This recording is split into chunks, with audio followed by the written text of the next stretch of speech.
electric signals, we are using the triangle diagram to show when we are including a op-amp into some kind of electric circuit. When we are drawing, yeah, we are using such a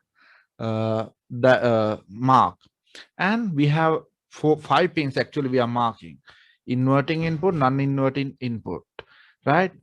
Inverting input, as the word saying, it is making minus, and non-inverting mean, okay, it is not inverting, so it is a plus. So that it is having the numbers 2, 3, and V plus, V minus also we are giving, and from the line number 6 we are getting the output.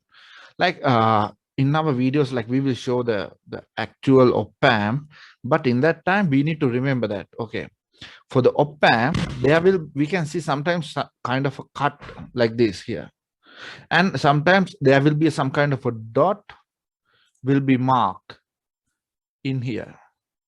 So if you see if you take the op-amp into your hand, and from the top view, if you see this one, then from the left hand side, right, the first we will start to count the pin number 1.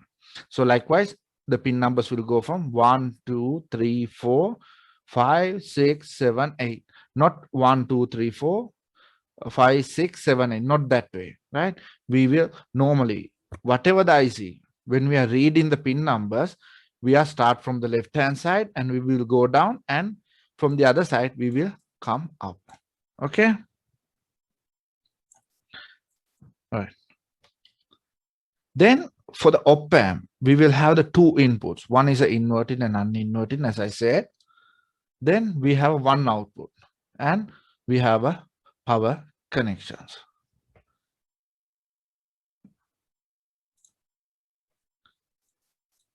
All right. Then for the ideal op-amp, you maybe learn that, right? There should be an infinite voltage gain, right? But in theoretically, when we're telling, yeah, it will be infinite gain, but when we come into the practical applications, no, it is not like this. But something like 200,000 amplification we can get, but that one also too large a value. Normally, we are not using such a amplification in our experiment or day-to-day applications. Like there will be some application which is need a higher sensitivity. So in that time, we are using such kind of a gain using the op-amp. But in a normal cases like in ourselves, so maybe maximum 100 times amplification we are going. Then there's another, for the ideal op-amp, here I'm telling, it is saying infinite input impedance. That's why it is saying, okay, between the 2 input lines, there will be no current is passing, right? But actually, there is some resistance values, right? It is not infinite, it is a finite value, but it is into the very larger scale, right? It is in the tera ohm scale. We are getting the that kind of a impedance, right? There's another thing, like zero output impedance. Now the zero output impedance means like when we get in the output, if we don't have the impedance, then we are getting the very good output. But actually that one also wrong for the practical applications. There is some impedance, but we can get very smooth value if the output current normally vary between the 5 to 25 milliampere. If not, then we are expecting the amplification, but we are not getting the actual amplification like what we are expecting. Right? Then we also expecting, okay, quick infinite bandwidth, like whatever the bandwidth, it's going to work, and it is work very fastly. But in truth, the op-amp sometimes only work for a few megahertz range. And there will be another experiment, you will going to see that one. In that time also, like because of the frequency, the amplification or the giving the output also limiting, right? So those are the things which are important. And right, and also like in that, if you take the op-amp IC, you can see that, okay, the 5 pins, sorry,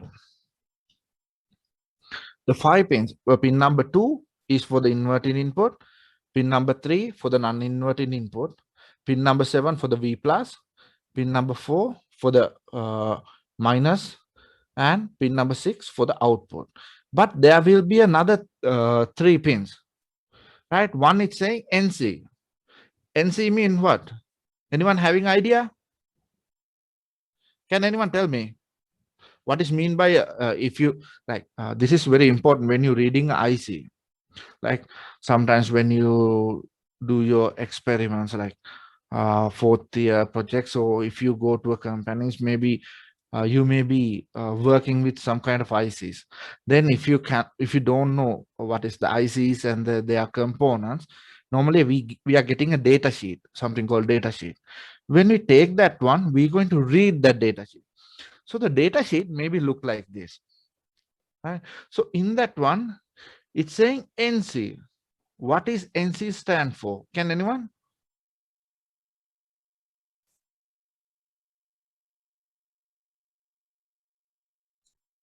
Then there is another 2 pins, like pin number 1 and the 5. What is the pin number 1 and 5 for? Can anyone? These are very important, like.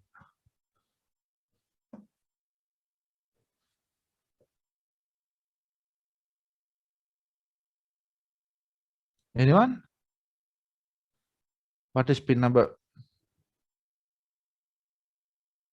1 and 5 stand for? Balance.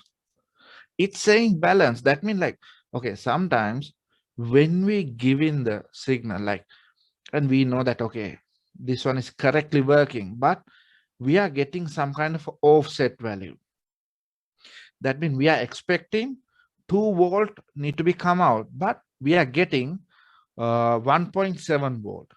So using the balance or the offset, some ICs it is saying offset, some ICs it is saying balance. Using that one, we can balance to get the correct output. So those are the things you need to be careful, need to be remember when you reading a data sheet, when you identifying the ICs. Right. In the op-amp, there is a golden rule. You maybe learn that one, and for the exam also, you maybe write that exam paper also maybe ask that, and you also already write the 2 golden rules, right? Right. Again, I will tell what is the golden rule. Like there will be 2. One is between the 2 inputs. That means the pin number 2 and 3. Whatever the voltage we are getting, there will be a no current. That means inside the pin number 2 and 3, there will be some connection, but there will be a no current going to flow with that one, right? And the second one is whatever the thing we are doing, whatever the voltage difference we are giving, right?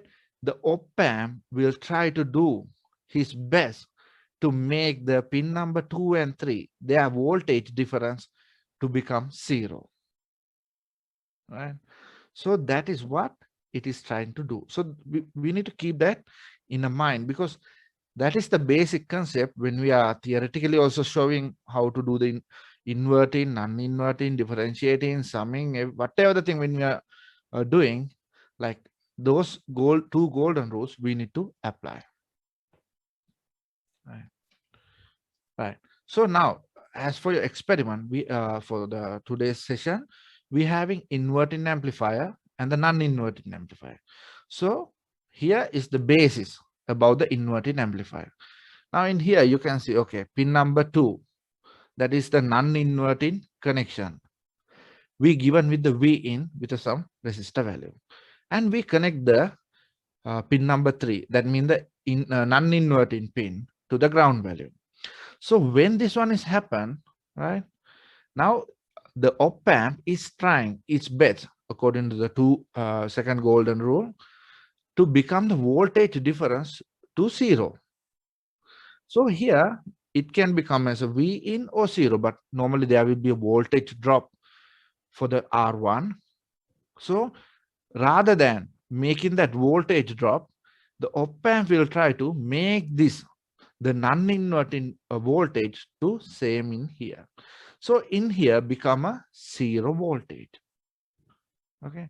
So if we consider this one, like the current Now the first golden rule also saying there will be a no current connecting the minus and the positive side. So that means whatever the current it's coming, okay, will be come here and go this path. So we know that according to the theory, according to the Kirchhoff law, we cannot make or generate, or we cannot destroy the current at a node. So in here, like we cannot amplify. So there will be the same current need to be passed in here. So this one, no, we are giving another term called virtual ground, because in here we are having the ground value, but because of the op-amp amplification, like op-amp operations, this one become also ground. It is a virtual. We cannot actually see that one. Then if you put the, if you're going to find the current here, I, right? We know that I equal V in divided by R1, right? From this part we are getting, okay, we have in that one. And because of the current is not destroying, like, okay, it also pass into the R2. Now in here, okay, there will be a voltage drop, right? This voltage drop should be equivalent to, right, V out should be equivalent to 0 minus the voltage drop in here. Now from here to here, if it is V out minus 0, okay, we have a V out.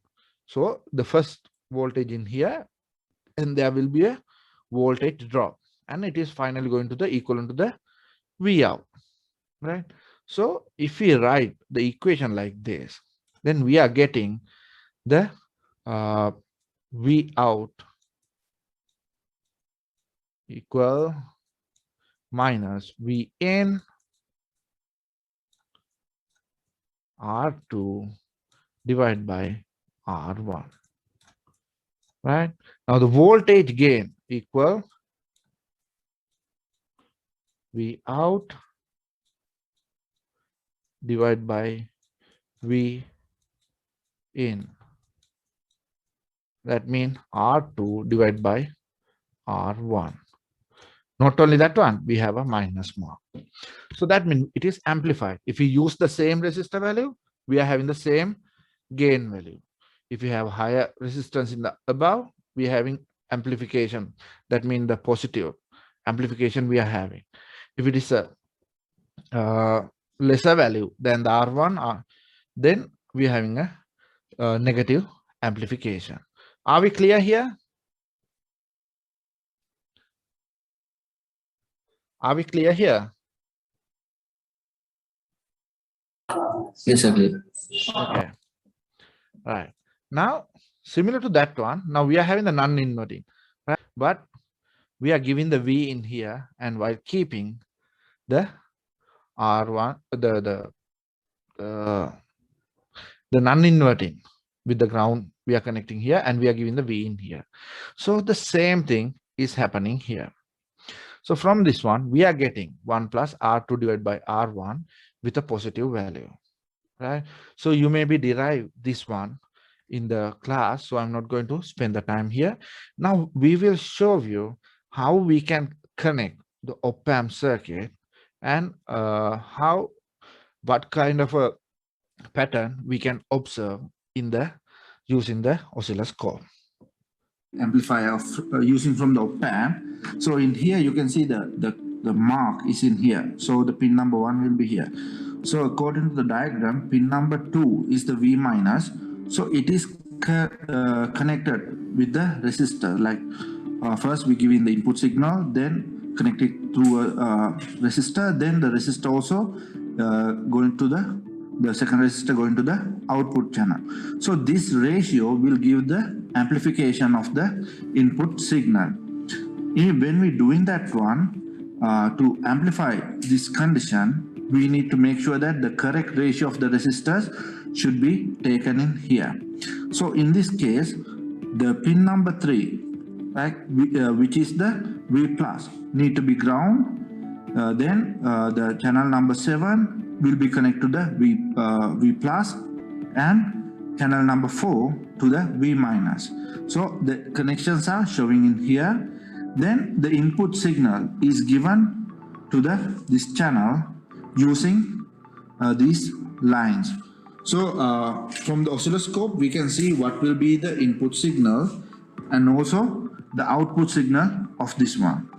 So as explained earlier, like now we need the plus voltage and minus voltage with the same values. So to do that one, we are using two power supplies like this, right? In here we are arranging the same voltage value, the plus 9 and the minus 9. So in here, when we use the plus 9, okay, so for the channel number 7, we give the plus value, then the ground line, we connect to the normal ground line. Then in the other channel, the positive line will be connected to the ground line. But the voltage difference in here is 9 volt. But according to, because the positive side is grounded, so the negative line, the black color line, is becoming a minus 9. So that is how we give in the plus 9 and the minus 9 to the op-amp circuit. Okay, now as is shown in the diagram, we are giving the V in using the signal generator. So in here we arrange the signal value to the 1 kilohertz with an amplitude of the 1 volt peak to peak amplitude was given here. So now the channel number 2, we are using the oscilloscope, and the channel number 2 is recording the input signal, and the output signal will be recorded from the channel number 1. So the channel number 2 is showing in here first. Then now when we doing that one, we put the voltage and the division scale into the 0.5. So it is like nearly equivalent to the 1 volt. Peak to peak voltage can be seen here, and also we are giving this sine signal. Now if we keep the output also in the same voltage scale, and if we measure that one using the channel number 1, we can see it is out of the scale, because according to this experiment we are using the gain of a 10. So if it is 1 ampere, so the output should be 10 volt. So for that one, when we are changing the division scale, we can get the waveform like this. So to see clearly the difference between these two, we can put the oscilloscope into the dual mode, so we can see clearly the amplified signal from the input signal. So in here, another thing you can notice is the input signal, when it is in the positive phase, the output signal in the negative phase. So the signal automatically inverted. So that is why we are saying this is a inverting circuit, an inverting amplifier. So that is how we are using the op-amp to create the inverting amplifier. And another important point we need to remember is, for all the frequencies, this amplification is not happening for the op-amp. So when we are changing the frequencies, like now, let's try to change to 100 kilohertz signal. Now, so we can change the signal. When we change the time scale, okay, we can come up to here. Now, here, comparing to the previous one, like the signals, the amplification is reduced. So if we reduce the signal, the frequency, right, we can clearly see the amplification is coming back to normal state. So with the frequencies also, there is a limiting value for the amplification. For the using the op-amp also, we can make the inverting amplifier. So in that case, we are giving the input signal to the channel number 3, that the V plus line. So the pin number 3 will be used for that one, and the pin number 2, which is the V minus one, will be connected through a circuit like this. So in here, the ratio will be depend with the resistor values we are using in here.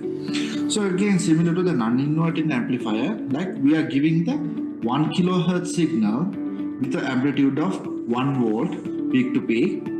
So when we giving that one from the channel number, the pin number 6, we are getting the output.